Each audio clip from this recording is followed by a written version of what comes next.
कहने वालों को कुछ रोका नहीं जा सकता है। कोई जब भगवान राम को लोग नहीं छोड़े जी तो वो तो एक जनमानस है। अधिकारियों के पास जाना ये कोई गलत बात नहीं है, जी लेकिन कोई व्यक्ति पैर छुए या कहे कि जो है गिड़गिड़ा के हमारा काम कर दीजिए, क्या है कि भारतीय जनता पार्टी का हर कार्यकर्ता जी ये 24 घंटा चुनाव लड़ता रहता है। कभी 2 साल 1 साल की बात नहीं होती। वो तो हमारे छोटे भाई हैं, मैं उनके साथ रहा हूँ, और टिकट पाएंगे तो शहर से उनके साथ रहूँगा, कहीं कोई दिक्कत वाली बात नहीं। ओके।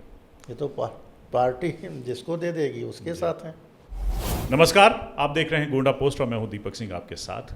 गोंडा पोस्ट में आज एक विशिष्ट मेहमान है। ये मेहमान है तरबगंज विधायक श्री प्रेम नारायण पांडे जी।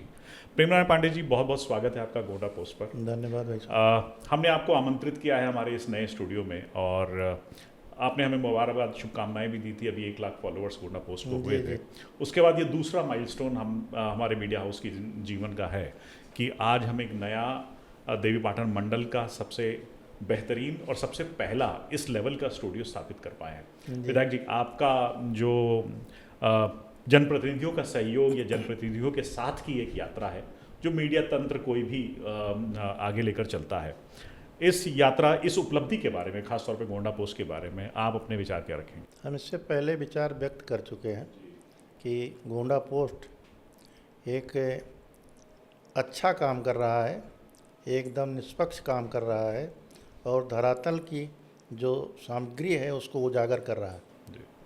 और विधायक जी, चूँकि तरबगंज में आप दूसरी बार विधायक हुए हैं और अब 2 साल बचे हैं लगभग दूसरे चुनाव को, अगले चुनाव को, विधानसभा के बीच में ज़िला पंचायती वगैरह का भी चुनाव, अब सक्रियता शुरू हो गई है। हम देखते हैं अब बोर्ड लगने शुरू हो गए हैं, जिला पंचायत की तैयारी और प्रधानी की तैयारी। आपको क्या लगता है कि तरबगंज विधानसभा की अगर मैं बात करूं, मुख्य विकास के मुद्दे और यह मुख्य अचीवमेंट आपके एक विधायक के तौर पर वो क्या क्या है? जी देखिए, काम अपने आप बोलता है, बताने की ज़रूरत नहीं पड़ती है। देश आज़ाद हुआ तब से और 17 तक क्या स्थिति थी हमारे गोंडा ज़िले की, हमारे देवी पाटन मंडल की, हमारे क्षेत्र की, और आज की क्या स्थिति है। हम लखनऊ नहीं जा सकते थे, हमारा सोनौली माझा क्षेत्र तो अलग चीज़ है, गोंडा से हम बंधा तक नहीं जा सकते थे। ये स्थिति पहले की सरकारों की थी। आज देखिए, जो मूलभूत सुविधाएं सरकार को देना चाहिए वो सारी योजनाएं धरातल पे हैं, और हम लोग लाने का प्रयास करते हैं कि क्षेत्र में जो दिल्ली से चले, लखनऊ से चले, वो हमारे तरबगंज विधानसभा में पहुँचे, गरीब लोगों तक पहुँचे। आपकी कल शाम मुख्यमंत्री आदित्य योगीनाथ जी से मुलाकात हुई है। किन मुद्दों पे चर्चा हुई, थोड़ा जनता को अगर बताएं। हम विधानसभा के वर्तमान समय में प्रतिनिधित्व विधान समिति में एक सदस्य के रूप में हैं। 2 दिन बैठकें चली, परसों भी चली, कल भी चली। 4 विभागों की बैठक थी। उसको निपटाने के बाद मैं अपने मुख्यमंत्री जी से मिला और क्षेत्र के विकास के संबंध में उनसे आशीर्वाद लिया। जब भी जाते हैं कुछ ना कुछ मांग रखते हैं और उसमें से ज़्यादातर पूरी हो जाती हैं। बाकी कोई ऐसा विषय नहीं है कि हम अपने क्षेत्र के लिए मांग करें और ना आए। टाइम ज़रूर लगता है, क्योंकि प्रदेश के मुखिया हैं, उनको चलाना है, सबको देखना है, तो ऐसी बात नहीं है, मिलता रहता है सबको बराबर। भविष्य का तरबगंज कैसे देखते हैं आप? मतलब सड़कें तो आपने बहुत बनवा, हर ग्राम सभा में, हर ब्लॉक में सड़कों का नेटवर्क तरबगंज में फैला हुआ है। अब बचा क्या इंफ्रास्ट्रक्चर में? विधायक जी के अगर मैं कहूँ कैलेंडर में कि मुझे ये चीज़ें अभी और करनी है, आपके मतलब आपका क्या क्या प्रपोजल एक्सेप्ट होता है, नहीं होता है, वो दूसरी बात, लेकिन आपका विजन, आपका तरबगंज जो प्रेम नारायण पांडे सोचते हैं वो कैसा होगा भविष्य का? देखिए, भविष्य का तरबगंज जो एक गरीब आदमी को मूलभूत सुविधाएं चाहिए, चाहे उसकी स्वास्थ्य की बात हो, चाहे बिजली की बात हो, चाहे सड़क की बात हो, चाहे पानी की बात हो, ये सब प्रयास करूंगा कि हमारे क्षेत्र में बहुत अच्छा, बढ़िया, विकसित हो। जैसे हमारे यहाँ टेढ़ी नदी है। टेढ़ी नदी गोंडा ज़िले में सबसे ज़्यादा हमारी विधानसभा में पड़ती है, और उस टेढ़ी नदी में मैं अपनी बात करूं तो हमने उसमें स्नान किया है, जी। हम उस टेढ़ी नदी का पानी पिए हैं। आज टेढ़ी नदी का पानी देखिए, पशुएं नहीं पीना चाहती हैं। तो ये जो पहले जैसे हम लोग कुएं का पानी पीते थे, आज देखिए बोतल का पानी पी रहे हैं। जी। समस्याएं धीरे धीरे बढ़ रही हैं, उसकी निराकरण की बात हम लोग प्रयास करते हैं कि मतलब जल पर भी आपका फोकस है जी जी और नदी संरक्षण की तरफ बढ़ रहे हैं। जी। दूसरा, तालाबें हैं। जी। आमदनी के दृष्टिकोण से देखा जाए तो लोग मछलियाँ पालते हैं, वो भी लगभग बंद के कगार पे था, लेकिन अब धीरे धीरे हर तरफ आदमी काम कर रहा है। खेती का है, जैसे खेती में पहले के समय बताऊं, जब मैं बालक था, पिताजी बाबा जी कहते थे कि यूरिया डाई डालोगे तो खेत बर्बाद हो जाएगा। जी। आज की स्थिति है कि अगर हम गोबर की खाद न डालें तो बीमारी, हम लोगों को देखिए कितनी बीमारी फैल रही है। अगर गोबर का प्रयोग करते तो आज वो अनाज खाते तो हम भी सुरक्षित रहते, पशुएं भी सुरक्षित रहती। हमारे माता पिता या गांव घर के लोग, बाबा दादा, कभी शुगर हमने नहीं सुना कि उनकी बीमारी रही जी। होगी, जी। लेकिन आज बच्चों के हो रहा है। तो कहीं ना कहीं कोई चीज़ें हैं जिसके कारण ये फैल रहा है, तो उसको समाप्त करने की ज़रूरत है, लोगों को समझाने की ज़रूरत है। और क्षेत्र तो देखिए, हमारा क्षेत्र अयोध्या से सटा हुआ क्षेत्र है, भगवान राम की कृपा रही है, जी। उनकी गायें राजा दधीच की हमारे क्षेत्र में चरती रही हैं, ऋषियों मुनियों की धरती रही है। 84 कोसी से जब वो सड़कें बन जाएंगी, 4 लेन की, 6 लेन की, तब अपने क्षेत्र का कैसा हाल होगा ये भी सोचनीय है। भगवान राम के समय के जितने दर्शनार्थ जो पेड़ पौधे जंगल सारे विकसित होंगे। पर्यटन में देखिए अपना क्षेत्र, पूरा विश्व जिसके नाम पे कमा रहा है आज, जी। उनकी जन्मस्थली किस तरीके से है। आपने एक प्रोजेक्ट चलाया था वहाँ पर, जी। अभी क्या स्टेटस है उसका डेवलपमेंट का वो पतंजलि? डेवलपमेंट देखिए, हमने सामाजिक सहयोग से उनकी मूर्ति का प्रयास किए हैं, अनावरण हो जाए जी। उनकी जन्मभूमि पे। कुछ संप्रदायों का वहाँ गलत तरीके से उनका जो है वहाँ घर द्वार बन गया, अच्छा, अवैध कब्जा था। अवैध कब्जा हुआ, उसको हटाने का प्रयास किया गया है। एक घर बचा है और उनको समझा बुझा के हटाया गया है कि दूसरा का स्थान लेना कोई उचित नहीं है, मान भी गए हैं। और वहाँ जो है सरकार के तरफ से काफ़ी विकसित हो रहा है, वहाँ परियोजनाएं लाई गई हैं और अपनी तरफ से भी एक मंदिर का निर्माण हो रहा है। अभी थोड़ा पूर्ण नहीं हो पाया है, मूर्ति भी आ गई है, हमने राजस्थान से मंगाया है, रखी है, तो पूर्ण हो जाने पे। और चूँकि मुख्य सचिव महोदय आना चाहते थे वहाँ, अच्छा, उस स्थल पे, महर्षि पतंजलि के जन्म स्थल पतंजलि के स्थल पे। पर। जी। तो जैसे वहाँ झील है, जी। वहाँ इतनी ज़मीनें हैं सरकारी कि उसे पर्यटन के दृष्टि से देखिए, जो अयोध्या आएगा वो महर्षि पतंजलि के स्थान पे भी आ सकता है, झील देख सकता है। अपने यहाँ जैसे तमाम मंदिरें हैं, पराशर ऋषि का हमने विकसित कराया है, जी। 3 करोड़ से अधिक सरकार से पैसा ला कर उसका सौंदर्यीकरण कराया है। ये कहाँ पे करा रहे हैं? ये परास गांव में परास। पड़ता है जी। वहीं एक देवी जी हैं, उस स्थल का विकास हुआ है। तो क्षेत्र में जो भी सुविधाएं या पर्यटन की दृष्टि से जो भी आवश्यक था उसको लाने का प्रयास मतलब कर रहे हैं। पर्यटन की जितनी भी संभावनाएं हैं हैं और धार्मिक पर्यटन की खास तौर जी, पर, जी। उसको जो है ढूंढ कर विकसित किया जा रहा है, विकसित ताकि करने लोगों को का- रोजगार भी मिले। विकसित करने का पूरा प्रयास कर रहा है, जी। किया जा रहा है। और लोगों को रोजगार उस माध्यम से मुहैया हो रहा है। देखिए, बाराही देवी हमारे यहाँ है, जी। तो अभी कुछ विवाद था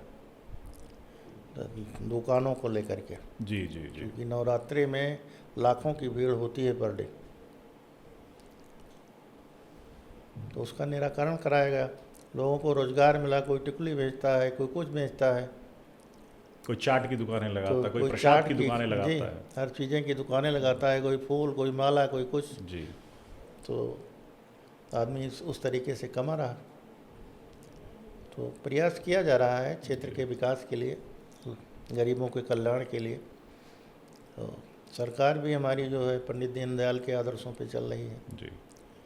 उसी के माध्यम से हम ये चाहते कि मैं प्रेम नारायण हूँ, हम कोई विकसित कर पाते तो ये गरीबों का दिया हुआ दायित्व है, उसके नाते हम कुछ कर पा रहे हैं।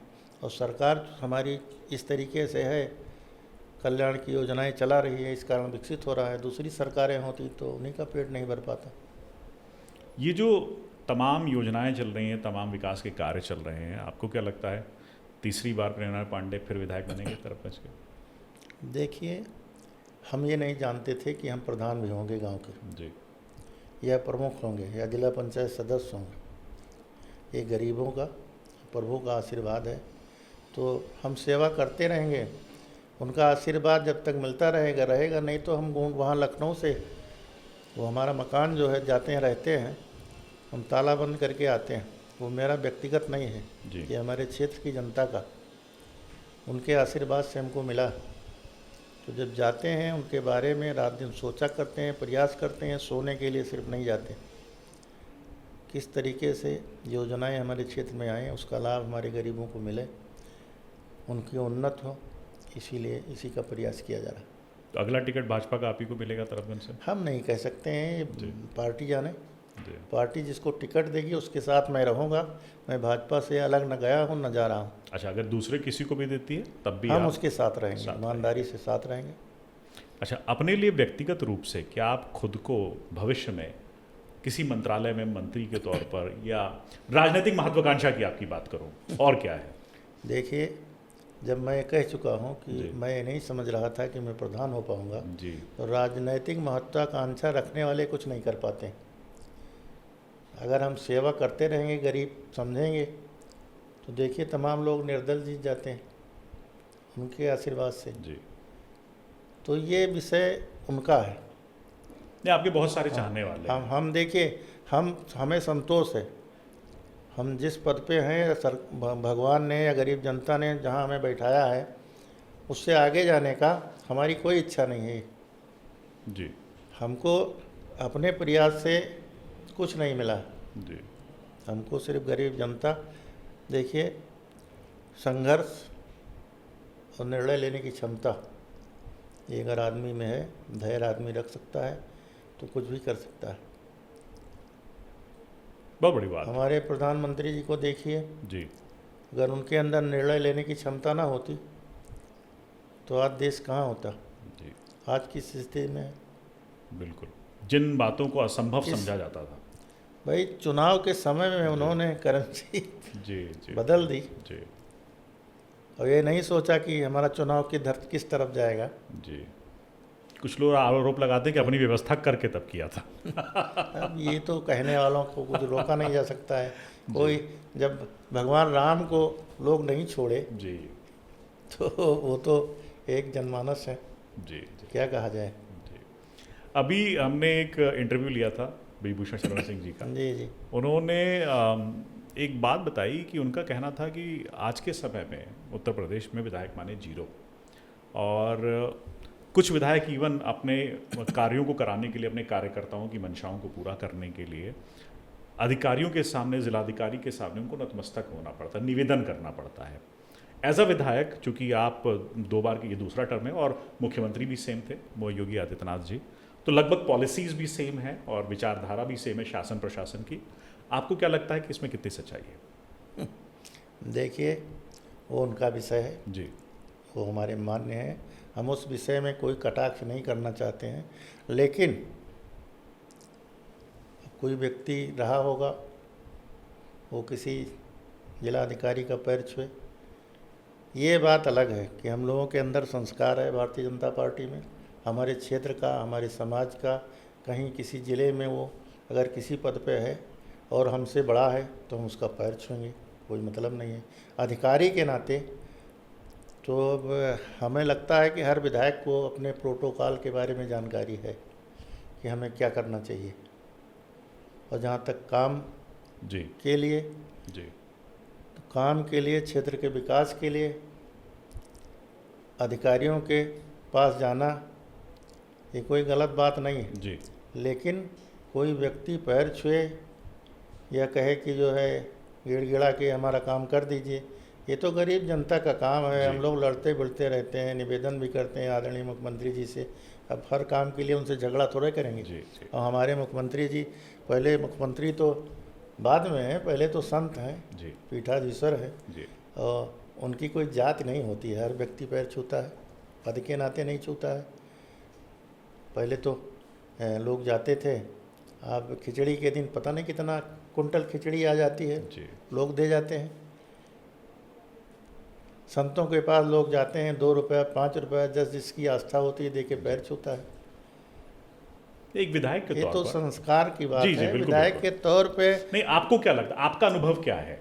क्या आपको लगता है कि ये जो शीर्ष अधिकारी होते हैं कहीं ना कहीं आपके एक्सपीरियंस में आपको कभी ऐसा फेस करना पड़ा कि आप जनहित का कार्य कराना चाहते हैं, शासन की पॉलिसीज के अनुरूप है, लेकिन अधिकारियों के स्तर पर कुछ अड़चन आती है? आपको कभी ऐसा कुछ फेस करना पड़ता है? देखिए, हमको तो नहीं लगा कि हमें अड़चन आ रही है। जी अड़चन को समाप्त करना भी, किस तरीके से अड़चन समाप्त होगी हम लोग जानते हैं। बाकी सांसद जी, हमारे नेताजी, हम वो भी कह चुके हैं कि हम सबकी बात नहीं कर रहे हैं, हर जी विधायक जी की। बिल्कुल बिल्कुल भाई कोई रहा होगा उसकी बात अलग है। जी। और देखिए, विधायक माने जीरो। विधायक माने जीरो तो नहीं है। जी अब जीरो समझिए, अब जीरो का अर्थ विवेकानंद जी ने बताया है जी कि जीरो का क्या मतलब है। तो हो सकता है सांसद जी तो उसी सोच में कहे हो कि जीरो बहुत बड़ा चीज़ होता है। जी बाकी ये उनका विषय है, हम जी। कोई कटाक्ष नहीं है उस विषय पे। बिल्कुल। जी अब जैसा कि मैंने आपको सबसे शुरुआत में कहा था कि लगभग 2 वर्ष का समय बचा हुआ है चुनाव में, और सक्रियता, चुनावी सक्रियता बढ़ गई है। जो पंचायती राज चुनाव जो होने वाले हैं, इसमें आपको क्या लगता है कि क्या कुछ बदलाव आएगा? जो विधानसभा की सीटें हैं, क्या परिसीमन इस बार हो पाएगा? ऐसी कुछ जानकारी आपके लेवल पर? ऐसा है कि भारतीय जनता पार्टी का हर कार्यकर्ता जी ये 24 घंटा चुनाव लड़ता रहता है। कभी 2 साल 1 साल की बात नहीं होती। जी इससे पहले जब हम लोग किसी दल में नहीं थे, दलगत राजनीति में, जैसे प्रमुखी है तो ये सब दल में नहीं आता था वो, या जिला पंचायत सदस्य थी। अब तो पार्टी लड़ाने लगी। तो भारतीय जनता पार्टी का कार्यकर्ता हमेशा चुनाव लड़ता रहता है, हमेशा अपना पैरोकारी करता रहता है, और हमेशा जो ये प्रयास करता है कि 1 रुपया शासन से चलता है तो 1 रुपया हमारे कार्यकर्ता या हमारे जो है गरीब आदमी के खाते में जाए। पहले था कि 1 रुपया आता था, 10-5 पैसा लोगों तक पहुंच पाता जी था, जी बीच में सब बदनर बाट हो जाता था। अब मोदी जी एक बटन दबाते हैं, खट खट खट खट सबके खाते में पैसा पैसा आ जाता पहुंच जाता है। है। जी तो ये सारी दिक्कतें धीरे धीरे समाप्त हो रही हैं। चाहे जिस विषय के जी, लीजिए, जी, आप खाद्यान्न लीजिए। खाद्यान्न पहले था कि गरीबों को कम मिल पाता था, दुकानदारों को ज़्यादा फायदे होता था।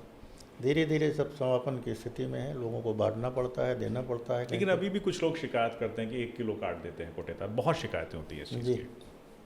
आपको, आपके अनुभव में, आपकी विधानसभा में? देखिए, जो अपना जिसका जो अधिकार है जी वो नहीं ले पाएगा तो कोई व्यक्ति नहीं दिला सकता है, प्रयास ही करना तो काम है। लेकिन धीरे धीरे ऐसी व्यवस्था हो रही है कि वो भी नहीं काट पाएगा। अगर काट रहा है तो वो भी नहीं काट पाएगा। ऐसी मशीनरी की शुरुआत हो चुकी है ओके कि जो है बटन दबाएंगे तो उतना किलो अनाज, उनका फ़ोटो आएगा, उतनी रसीद निकलेगी। कहीं कम करने कोई औचित्य नहीं। ओके। बिजली के क्षेत्र में भी मैंने देखा है कि तरबगंज विधानसभा में काफ़ी काम हो रहा है। पुराने बिजली तारों को, पुराने खंभों को बदला जा रहा है, नई बिजली लाइनें बिछाई जा रही हैं। इस कार्य के बारे में बताया जाए, और ख़ास तौर पर जो कितना % अभी विधानसभा विद्युतीकरण से अछूता है, और आपका उसके प्रति क्या भविष्य है? क्या आप सोचते हैं, क्या कर रहे हैं? देखिए, बिजली के बारे में 14 के पहले हम भी विधायक नहीं थे, विधायकों के पास जाते थे। एक गांव पुरवे के लिए बिजली के लिए निवेदन करते थे कि हमारे गांव में लगवा दीजिए। लेकिन उनके पास पैसा इतना नहीं था उनके निधि में कि एक गांव अगर वो आच्छादित करा दें तो पूरा पैसा उनका ख़त्म हो जाता था। 14 आया, जी हर गांव हर घर में बिजली की व्यवस्था कराई गई। जी कहाँ से पैसा आया, क्या आया, इसके पहले नहीं आया था। हमने अपने विधानसभा में हर पुरवे का सर्वे कराया है, कौन सा पुरवा किस गांव में आच्छादित नहीं हो पाया है, और सबका सर्वे करा करके हमने माननीय मुख्यमंत्री जी को दिया। फिर बिजली विभाग में गया, और हमारे ख्याल से ये हमारे ही क्षेत्र में नहीं, पूरे प्रदेश में जो अछूते मजरे थे जी सबके लिए टेंडर हो चुका है। और उसके बाद भी जो टेंडर हो गया है उसके बाद भी आज भी सर्वे हो रहा है। अगर किसी ने 2 घर बाहर बना लिया है गांव के पूर्वे के, तो भी आच्छादित हो जाएगा। और इसी हमारे कार्यकाल में जो 27 के पहले जी ये सब आच्छादित हो जाएगा, कहीं कोई दिक्कत नहीं रहेगी। ओके, मतलब 100% इलेक्ट्रिफिकेशन जिसको जी, कहा जी। जाए वो आपके क्षेत्र में हो जाएगा। कल देखिए भयंकर तूफान आया, जी जी प्रभावित हुआ हमारा उमरी से लेकर के ऐली, सनौली, ये सब खंभे गिरे हैं, बिजली पेड़ गिरे हैं, प्रभावित हुई है, खंभे पेड़ जी, गिरे हैं। जी जी हम आ रहे थे तो बेलसर से सहावल तक काफ़ी पेड़ गिरे थे। बहुत लोगों को चोटें भी आई हैं जी जी। लेकिन जो है सुबह ही हमने एसडीएम को फ़ोन किया है, डीएम को फ़ोन किया है कि यहाँ विशेष रूप से सर्वे करा करके 1-2 दिन में सारी बिजली और सारी समस्या का निदान कराइए। जिसका उसका घर गिर गया है उसको अनुदान मिलना चाहिए। ओके, तो ये सारी प्रक्रियाएं हो रही हैं त्वरित गति से। बहुत बढ़िया। जी एक अंतिम सवाल, थोड़ा सा तरफगंज की राजनीति में मसाला लेने का आपसे प्रयास करूंगा। मंजू सिंह वर्तमान में विधान परिषद सदस्य हैं, आपके पुराने मित्र हैं जी जी। और आज राजनीतिक सहयोगी हैं। अगर किसी कारणवश उनको टिकट मिलता है भाजपा से, क्या आप उनका समर्थन करेंगे, उनको चुनाव में सहयोग करेंगे? बिल्कुल करेंगे। हमने पहले ही कह दिया कि जी। बीजेपी से जिसको टिकट मिल जाएगा हम उसके साथ। ओके वो तो हमारे छोटे भाई हैं, मैं उनके साथ रहा जी। हूँ, और टिकट पाएंगे तो शहर से उनके साथ रहूँगा, कहीं कोई दिक्कत वाली बात नहीं। ओके। ये तो पार्टी जिसको दे देगी उसके जी। साथ हैं। विद्युतीकरण पे भी बात हो रही थी, मैंने आपकी एक फ़ोटो देखी, अभी आप मंत्री जी से भी जाके मिले थे, जी। ए के शर्मा जी से, उनसे क्या बातचीत हुई? कुछ तरफगंज के मुद्दों पे बातचीत हुई? देखिए तरफगंज नहीं, तरफगंज बेलसर अपने समय में हमने 2 नगर पंचायतें सृजित कराई, जी तो उसके विकास के लिए हमने बात किया है। बिजली के लिए 3311 जो है हमने मुकुंदपुर और चौबेपुर में, चंदीपुर में ओके जो है लगवाने के लिए निवेदन किया है, और आश्वासन भी मिला है। मैंने मुख्यमंत्री जी से भी कहा है, पत्र भी दिया है, तो दोनों सब स्टेशन जो है हमारे यहाँ 3311 के लग जाएंगे। ओके, इसी वर्ष लग जाएंगे? जी, इसी वर्ष लग जाएंगे? इसी वर्ष लग जाएंगे। ओके, जी बहुत बहुत धन्यवाद विधायक जी, आपने गोंडा पोस्ट से विस्तृत चर्चा की और अपने भविष्य के तरफगंज के बारे में भी बताया।